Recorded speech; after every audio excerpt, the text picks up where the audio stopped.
네, 안녕하세요. 검사 경력 22년 김희준 변호사입니다. 검찰청 검사, 공수처 검사 출신 김숙정 변호사입니다. 검사로도 근무하셨고 공수처 검사로도 근무하셨는데 사실 검사로서의 경력은 다 가지고 계신 거잖아요. 네, 검사로 근무하실 때 사기죄에 대해서 많이 수사해 보셨죠? 너무너무 징글징글하게 많이 했습니다. 그렇죠. 네. 네, 특히 이제 폰지 사기가 많이 발생되고 있는데 폰지 사기라는 게 정확히 뭔가요? 폰지 사기란 사업의 수익 창출이 어려운 구조 또는 실체가 없는 구조인데도 원금을 보장하겠다 아니면 아주 높은 수익을 보장하겠다고 하면서 투자금을 유치하는 것에서부터 시작이 됩니다. 여기 폰지 사기의 유형도 상당히 많잖아요. 요즘 가장 많이 발생하고 있는 게 코인 다단계 사기. 그것도 일종의 폰지 사기의 일종인데 어떤가요? 그 폰지 사기란 게? 그러니까 기본적으로 우리가 폰지 사기를 젠가에 많이 비유를 하잖아요. 아랫돌을 빼서 윗돌을 갠다 이런 식으로 하는데 새로운 신규 투자자들이 들어오고 돈이 들어와야 기존 투자자들한테 그 돈으로 수당을 지급할 수 있는 구조가 되다 보니까 계속 신규 자금이 유입이 되어야 합니다. 그러니까 지인들을 동원해서 내가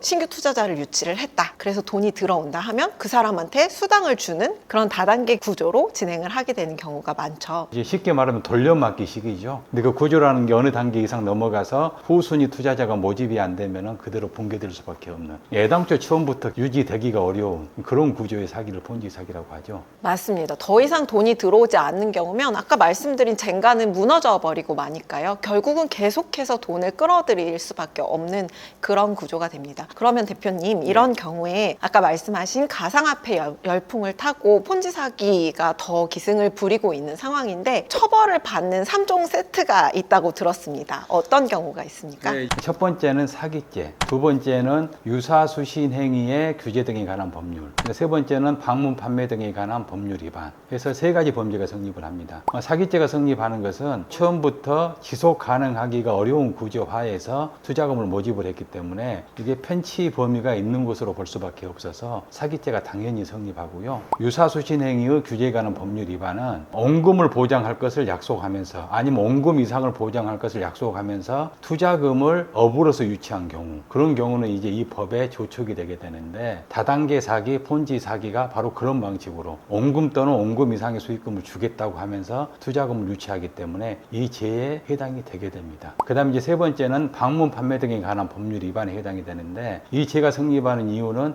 이게 다단계 구조로 돼 있거든요. 그래서 처음에 투자를 했던 사람이 하위 투자자를 모집을 해가지고 오면은 거기에 추천 수당이라는 걸 줍니다. 그래서 실질적으로는 원래 이제 재화 등의 거래가 있어야 되는데 이런 다단계 구조를 이용을 해서 재화 등의 거래가 없이 아니면 재화 등의 거래가 있는 것처럼 보이지만은 실질적으로는 가장한 경우에 불과한 그런 경우가 대부분이기 때문에 방판법 위반에도 해당이 되는 거죠. 사람들은 기본적으로 돈을 많이 벌고 싶은 욕심이 있잖아요. 그래서 인간의 기본적인 본능이죠. 우리 김숙정 변호사님도 부자 되고 싶으시죠? 되고 싶습니다. 이제 그런 심리를 이제 악용한 범죄인데 우리가 이제 일상생활을 하다 보면 정상적인 금융 상품이 아니라 일반적인 금융 상품보다도 굉장히 고수익을 보장을 해주겠다고 하면서 투자금을 유치하는 경우가 많이 있거든요. 그런 경우에 이런 폰지 사기에 피해를 당하지 않으려면은 어떤 점을 유의를 해야 될까요? 우선 내가 돈을 보낸 그것이 과연 투자인가 아니면 내가 사기에 피해를 당했는가 이런 것들을 구별할 수 있는 징표들이 몇 가지 있습니다. 방금 대표님께서 말씀하신 것처럼 비현실적으로 높은 수익을 보장을 한다면 의심을 해보시는 것이 좋겠습니다. 투자에는 기본적으로 위험이 따를 수밖에 없는데 그런데 원금도 보장하고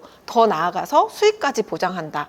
이것은 좀 의심할 여지가 충분하겠죠. 그리고 두 번째로는 계약서가 어떻게 작성을 해야 하는지 잘 보셔야 됩니다. 통상의 경우에는 이거 정말 너무 좋은 상품이야. 그러니까 일단 돈부터 보내 라고 한 다음에 입금을 하고 나면 그런데 계약서가 없네? 계약서 주세요 라고 했을 때 굉장히 형식적인 문구로 우리 부동문자라고 하는데 그런 문구만 적혀져 있는 계약서에 서명 날인도 없고 뭐 계약서 작성 일자도 없는 그런 계약서를 이 계약서예요 라고 교부해 주시는 경우가 있어요. 그래서 그걸 들고 상담을 받으러 오시는 분들도 꽤 많은데 계약서가 정확하게 작성이 되어 있는지도 면밀히 살펴보실 필요가 있습니다. 세 번째로는 이 사업이 제대로 진행되고 있고 약속한 계약대로 내용이 진행되고 있는지를 전체적인 사업 구조와 경제 상황을 잘 살펴보시면서 파악하시는 것도 중요할 것 같습니다.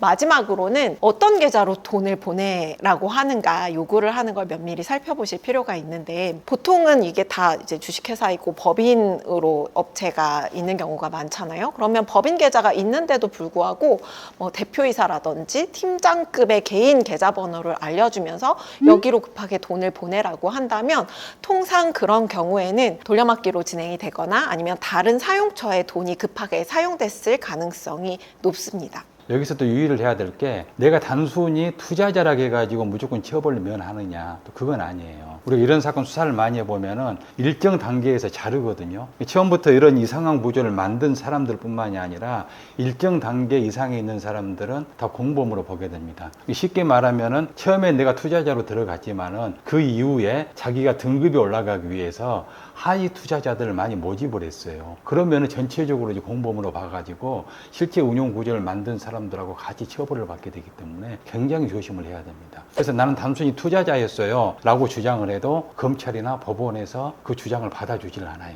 이렇게 폰지 사기가 문제되는 사건에서는 그래서 기록이 점점 두꺼워지는 것 같아요. 맞습니다. 그래서 단순히 투자자에 불과했는지 아니면 오히려 하위 투자자를 적극적으로 모집을 해서 또 그로 인해서 수당을 받은 사실이 있는지 이런 건 또 계좌 내역을 면밀히 살펴봐야 하다 보니까 점점 사건이 미궁속으로 이제 복잡하게 진행되는 경우가 많습니다. 그걸 기준으로 봐가지고 그 일정한 선을 자르게 되죠. 네, 사기의 공범인지 피해자 그렇죠. 집단으로 단순 구분할 수 피해자인지.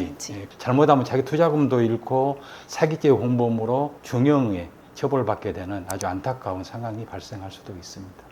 예, 오늘은 폰지 사기의 전형적인 구조, 그리고 가상화폐의 열풍을 타고 또 폰지 사기가 어떻게 진화를 했는지, 그리고 투자인지 사기인지 어떤 식으로 구별할 수 있는지 그런 징표들에 대해서 말씀을 나누어 보았습니다. 더 궁금하신 내용이 있으면 댓글로 남겨주시면 저희가 성실하게 답변 드리도록 하겠습니다.